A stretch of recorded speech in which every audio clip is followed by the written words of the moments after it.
شروع اللہ کے نام سے جو بڑا مہربان نہایت رحم والا ہے۔ حسد کرنے والے کے لیے یہی سزا کافی ہے کہ جب تم خوش ہوتے ہو تو وہ اداس ہو جاتا ہے۔ جب تم کسی کو اپنا دوست بناؤ تو اپنے دل میں ایک قبرستان بنا لو جہاں تم اس کی برائیاں دفن کر سکو۔ اے لوگو، تم کس دنیا پر فخر کرتے ہو جہاں بہترین مشروب مکھی کا تھوک ہے اور بہترین کپڑا کیڑے کا تھوک ہے۔ دعا دروازے پر دستک کی طرح ہے، دعا ہمیشہ مانگتے رہو کیونکہ بار بار دستک سے دروازہ کھل ہی جاتا ہے۔ انسان بھی کیا چیز ہے، جیتا ایسے ہے جیسے کبھی مرے گا ہی نہیں، اور مر ایسے جاتا ہے جیسے کبھی جیا ہی نہیں۔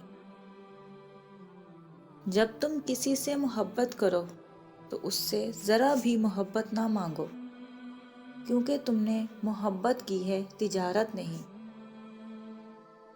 اس شخص کو کبھی نظر انداز مت کرو جو تمہاری پرواہ کرتا ہے، ورنہ ایک دن تمہیں احساس ہوگا کہ پتھر جمع کرتے کرتے تم نے ہیرا کھو دیا ہے۔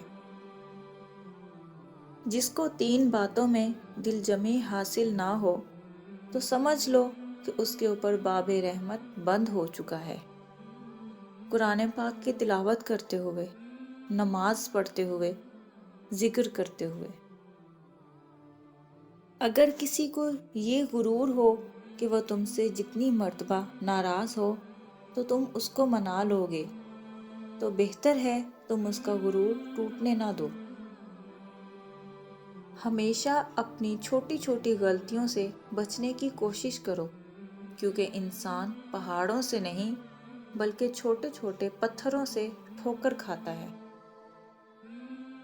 جس درخت کی لکڑی نرم ہوگی اس کی شاخیں زیادہ ہوں گی، اس لیے نرم طبیعت اور نرم گفتار بن جاؤ تاکہ تمہارے چاہنے والے زیادہ ہو جائیں۔ لوگوں سے یاد نہ کرنے کا شکوہ مت کر، کیونکہ جو انسان اپنے رب کو بھول سکتا ہے وہ سب کو بھول سکتا ہے۔ رشتوں کے بازار میں آج کل وہ لوگ اکیلے ہی پائے جاتے ہیں جو دل اور زبان کے سچے ہوتے ہیں۔